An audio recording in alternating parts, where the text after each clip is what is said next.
Hi guys, I'm just going to do a tutorial on adding tone to your drawings because that's something that I think some people might have just forgotten how to do or might struggle with. So I'm actually going to draw an apple.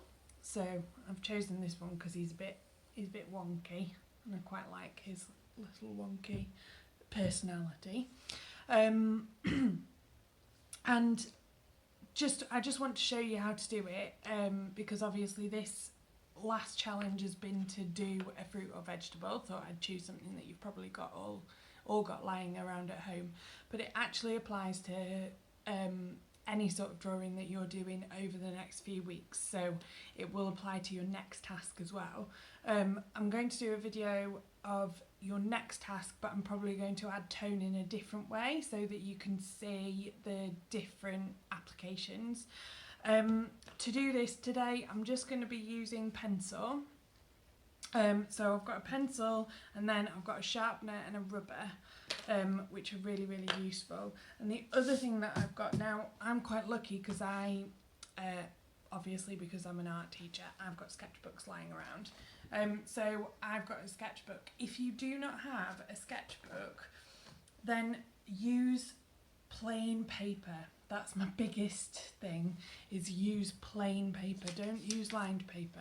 So you might have some print paper lying about. If you don't have that, you might have some old wrapping paper that you can draw on the back of, or some, like I ordered something and it came in a big envelope. Yeah, here I've got like envelopes for cards and things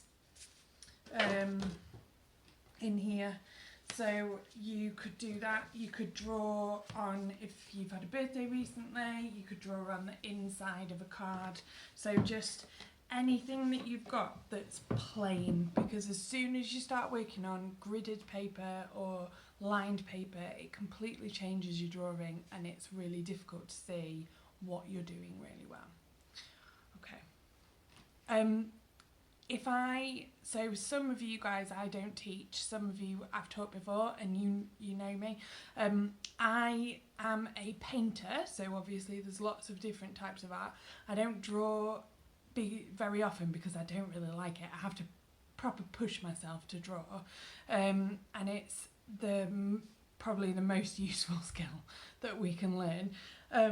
So because of that, I draw quite slowly, so I'm going to speed up the video and then talk over the top. So hopefully it won't be too long, but I just wanted to let you know that I am going to speed it up because I draw really slowly. Okay. So I start off with drawing quite a light outline, and I'm not too bothered about whether the shape's perfect because I can always rub out my lines because I'm pressing on quite lightly.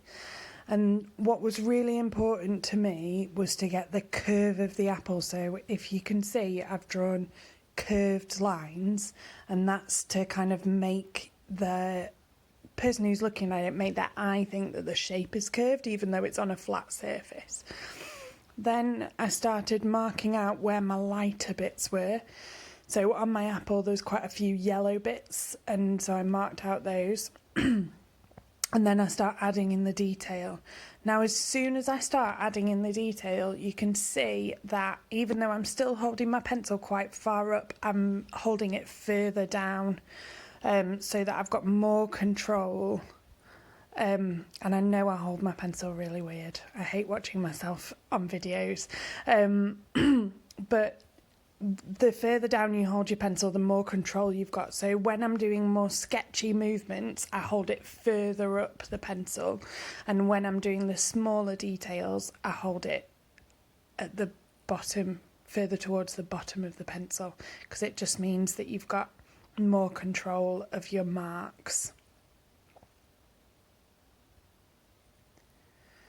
So once I've got the areas kind of outlined, then I start going in with tone. Now I'm still using that idea of curved lines, so all of the marks that I'm shading with are curved, which means that your eye is tricked into thinking that the item is curved. So you can see even when I'm sketching these little bits of tone in, I'm using curved lines all the time because my apple is round. Okay. The other thing is I'm looking really carefully, so I know you can't see my apple in this, but it's in front of me. And I'm looking all the time at what is happening on my apple. So it's quite mottled, so it's got lots of little marks on. And then I'm just sharpening my pencil and drinking tea.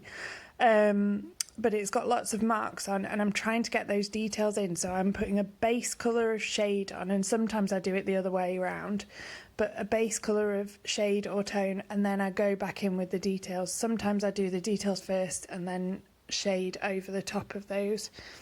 It's really doesn't matter, it's how you work. And as it goes on,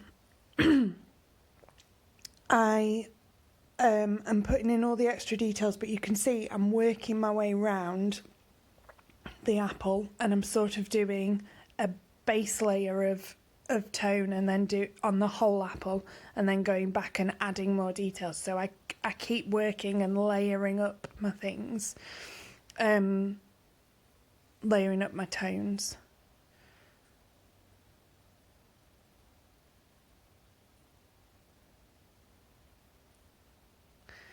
At this point I realised that I'd gone in a bit too hard, so I took a rubber to it to add the highlights. So obviously it doesn't matter with pencil if you go wrong, because you can just rub it out.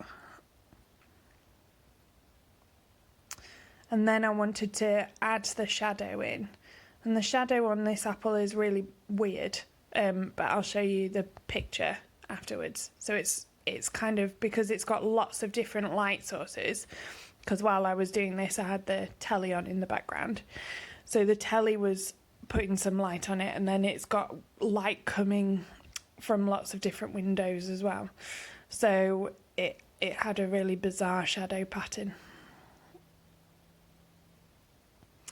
And then I think what people have been a little bit scared of when we've seen the work coming back in, and I think is a general criticism, is people are scared to go dark. Don't be scared to put really dark tones in.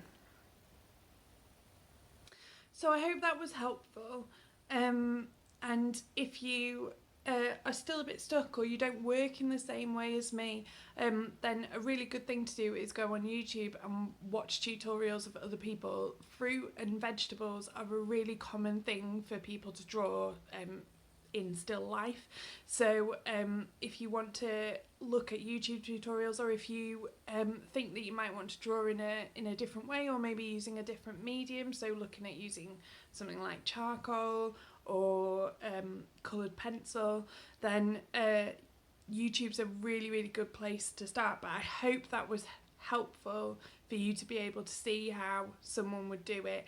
And also, what I say right at the end, don't be afraid of dark tones. Remember, you can rub out anything that's wrong. So think about when we've done it in year 7, and if you're in year 8, you've done it in year 8 as well. We've done those tonal ladders, so thinking about the really light tones where you're using your pencil really lightly, and then the really dark tones. So when I did the shadow, you might have noticed that I went over, sorry, my camera's really shaky, I went over it and in one direction, and then went back over it in another direction. I think I actually went over it 3 times, because I don't like pressing hard. And so I like to make my life easy and use the same pressure, but just do it multiple times. That's a really good way of getting darker tones. So really look at your piece of, look at what you're drawing, and then think about where the dark tones are and where the light tones are. I promise it will make a massive difference if you use the full tonal ladder. Okay, make sure you send us pictures of your work. Thank you to everyone who's already done it.